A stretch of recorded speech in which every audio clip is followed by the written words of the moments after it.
Hey guys, so I wanted to speak on something very significant.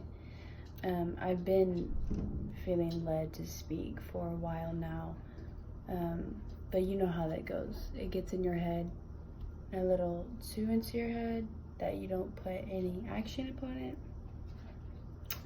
But that's changing. But a dear friend of mine has a hard time sometimes facing the now, always looking forward to the future. I'm just thinking, it's gonna get better. This is the germination season. I know I have to live in the now, but she's just so looking forward to the future. She thinks it's going to be brighter in the future, and that might be true. Every stage in our life isn't always the best. But I will tell you, the now is the now, and there's a reason for the now. So not allowing yourself to not necessarily like the now. You don't have to like the now, but you better respect it because it's not going anywhere, and you can learn so much, and you're supposed to learn so much. You never go through something just for yourself or without meaning and without a test, without purpose, without a trial to become abundantly beautiful at the end, because you came out stronger and you came out in the perception that you never would have imagined. And it's just so vital to really know that your now is the only thing you actually have, and there always is a balance. And so you could always ponder in the future and know that, think that, that's when you're going to shine. That's when really things are going to happen. That's when you really have a purpose. But that is so false, because everyone has a purpose, and not one time in the Bible does it say, in this season, though, you will not have a purpose. You are supposed to wake up, do your daily routine, and go to bed and not feel satisfied. Not one word in here says that, sometimes you are meant to feel meaningless, and that 1 week you should just ponder on the future because the present doesn't matter. No, not at all.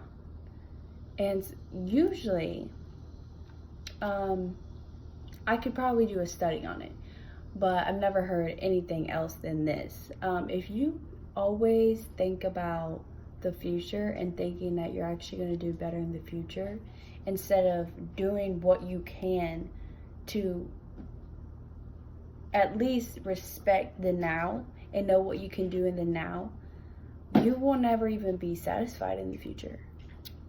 It's inevitable. And you won't be preparing yourself for the future because you're so worried about the future. God's never going to give you anything you can't handle. And that's not just a bad thing. A lot of people, say that as in, like, when you're going through something, they're like, well, you know what, just remember, God's never going to give you anything you can't handle. That's meaning it in a good term too. He's not going to give you something so magnificent if he knows that you're not going to be able to handle it. You're not going to be able to maintain it. Because it's easier to obtain something than to maintain it. So it's not God's fault. God has a timing for everything, and we can slow it down by not living in the present and doing what we need to do in the present. So it is okay not to like where you are at, but you should at least respect it enough that you cannot control it to a certain extent. So what can you do in the future to help you to be at least at peace with where you're at right now. And what can you do in the moment? Because there is something that you can do to make your days better. It is your choice. And a lot of people get so comfortable in that self-pity and numbing themselves. Well, look, that's not going to help you.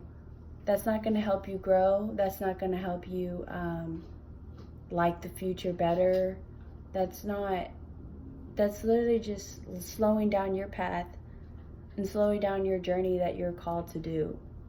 So I encourage everyone to write down or in your notes to really resonate. What can you do to respect the present? Because that's all you have right now. And you have a purpose right now to do something. You might think, okay, I personally want to go to New York and I want to dance and I want to travel. But if I don't prepare myself right now and practice and do other things that I actually have a purpose in doing right now, versus just thinking about, but no, I'm going to do that in the future and thinking only about that, that's ignorant and that's actually wasting time. Because you can believe and you can be happy that you do have something in the future waiting for you. Knowing that, there are certain steps that when you do take it, that it's going to be there waiting for you. And that's what you will do in the future. But at the same time, there's something that you're supposed to do right now. So don't avoid that, because it's not going anywhere. And it's not going to go anywhere, regardless if you want to face it or not. And this devotional, it is so expedient to everyday living that I'm actually going to print it out. It is Bloom Where You Are Planted. Luke 8:15. They are those who, hearing the word, hold it fast in an honest and good heart, and bear fruit with patience. Most of us want to make a significant mark somewhere in our lifetime. It's comforting to believe that the routine of our ordinary lives is merely preparation for the really big assignment. Sorry, guys. I'm not deleting this. I'm gonna use this. I don't care if I don't care if I messed up, because at the end of the day, I'm just a vessel. So this is the message. Anyways, it's comforting to believe that the routine in our ordinary lives is merely preparation for the really big excitement that surely is just around the corner. The lofty thing, the high calling, the noble assignment that undoubtedly is directly ahead. Then one day is a moment of quiet. The Lord whispers, "This is it. What you are doing is what I've called you to do. Do your work, love your neighbor, serve people, seek me first, and everything in your heart you long for will be fulfilled. Be faithful right where I've put you. You don't need to accomplish great things for me. Just be." I think that is more than beautiful. And then the prayer is, Lord, I so long for significance. I want my life to matter. Help me to understand that it's not what I do for you that is important. It's whose I am and who I am. Help me to be faithful in the assignment you have given me right now. Okay? Right now. Just be in the present. Live now. Love now. Forgive now.